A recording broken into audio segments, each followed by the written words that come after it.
इस क्लास में हम पढ़ेंगे संधि का अगला भाग। इसके पहले वाली क्लास में आपने पढ़ा था पार्ट 1 जिसमें 2 संधि थी, दीर्घ स्वर संधि और गुण संधि। अब इसमें हम पढ़ेंगे संधि के 3 भाग। तो आइए बिना देरी किए हुए आगे बढ़ते हैं और संधि के अगले भाग को देखते हैं। यहाँ पर ध्यान दीजिए, सबसे पहले है वृद्धि संधि। वृद्धि संधि का नियम क्या कहता है कि अगर अ या आ के साथ ए ओ औ आए तो आपका स्वर बनेगा ऐ या औ। बस इतना ही ध्यान रखिए, ऐ बनेगा औ बनेगा। अब उदाहरण देख लीजिए, अ आ के साथ ए के मिलने से बना ऐ, अ आ के साथ ओ या औ मिलने से बना औ। सदा प्लस ए सदैव, महा प्लस ऐश्वर्य महेश्वर्य, एक प्लस एक एकाएक, महा प्लस औषधि महौषधि, वन प्लस औषधि वन औषधि। थोड़ा और ध्यान दीजिए कि गुण संधि में आपने क्या सीखा था। गुण संधि में आपने सीखा था ए की मात्रा जहां पे हो और ओ की मात्रा जहां पे हो, लेकिन वृद्धि संधि में आप देख रहे हैं कि ऐ की मात्रा होगी और इसके साथ ही औ की मात्रा। तो जहां पर ये दोनों मात्राएं आए ये गुण संधि है, और जहां पर ये दोनों मात्राएं आए ये कौन सी संधि है आपकी? ये है आपकी वृद्धि संधि। बस इतना याद रखिए वृद्धि संधि के लिए। अब अगली संधि को देखिए। अगली संधि है हमारी यण संधि। यहाँ पर नियम थोड़ा सा बदल जाता है। नियम क्या बदलता है कि अब तक आपने देखा था कि कोई भी स्वर खत्म हो रहा था अ या आ से, और आने वाले स्वर इसमें जुड़ रहे थे, जैसे प्लस करके अगर ई है, ऊ है या ऊ है। लेकिन यहाँ पर नियम बदल जाता है। ये क्या नियम बदलता है? अब आपका जो स्वर है वो खत्म हो गया, मतलब खत्म होगा ई या ई से, ऊ या ऊ से या री से, और उसके बाद कोई भी स्वर आएगा तब आपकी संधि कहलाएगी यण संधि। थोड़ा सा और डिटेल में इसको समझिए। बस इसमें इतना याद रखिए कि अगर कोई मतलब जो शब्द है अगर ई से खत्म होता है या ऊ से खत्म होता है तो उसमें क्या विकार होगा। देखिए, अगर ई या ई से खत्म होता है तो इसके स्थान पर बन जाएगा य, और अगर ऊ या ऊ से खत्म होता है तो बन जाएगा व। देखिए, यहाँ पर अति प्लस अधिक है ना, तो अति। यहाँ पर ई की मात्रा है तो सबसे पहले ई क्या बनेगी? य। यानी कि पहले तो जिस लेटर पे मात्रा लगी है वो लेटर हाफ बन जाएगा, और उसका बिल्कुल सामने वाला जो स्वर है वो य में परिवर्तित हो जाएगा। तो देखिए, अति में तो क्या है? हाफ बन गई, मतलब मात्रा लगने पर, और ई है तो ये य बन गया।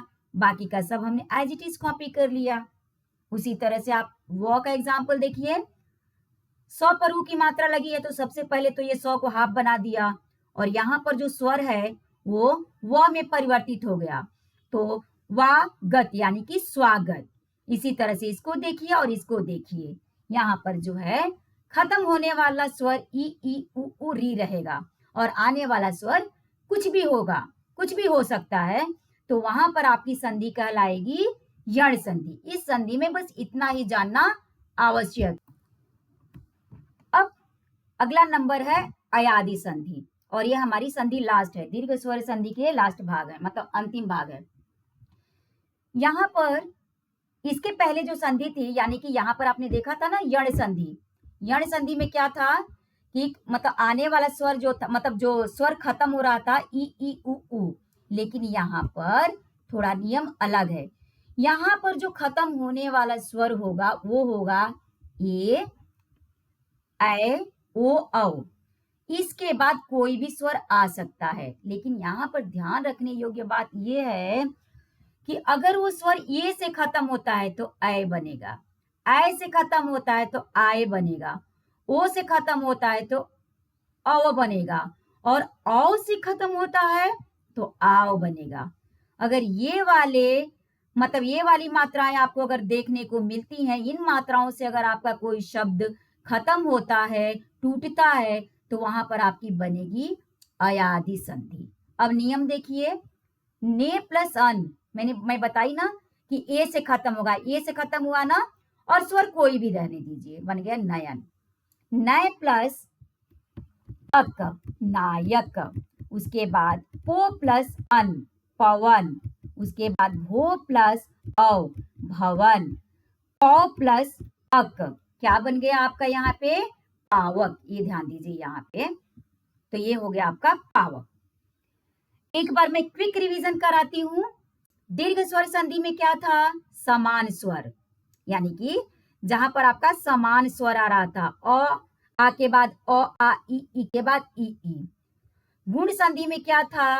अ के बाद ई या उ। वृद्धि संधि में क्या था?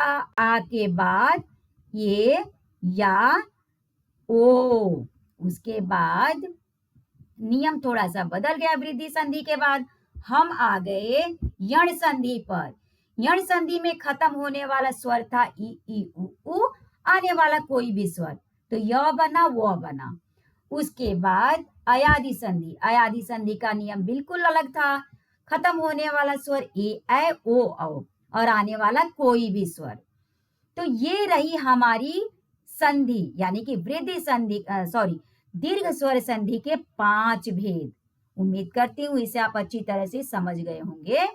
और बिल्कुल जैसे कि पहली मतलब क्लास में हम किए थे संधि के कुछ एक्सरसाइजेस, प्रश्न, कुछ अभ्यास किए थे, उसी तरह से यहाँ पर भी कुछ अभ्यास वाले प्रश्न हैं। आप इसको कीजिए, और जो भी डाउट आपके मन में आता है आप मुझे बताइए।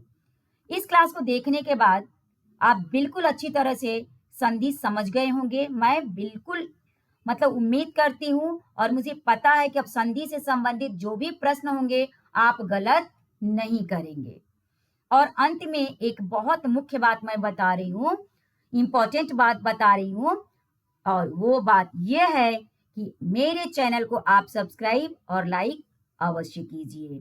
तो इसी के साथ आज की इस क्लास को मैं खत्म करती हूँ, और फिर अगली क्लास में मिलती हूँ एक नए टॉपिक के साथ, एक नए वीडियो के साथ। धन्यवाद।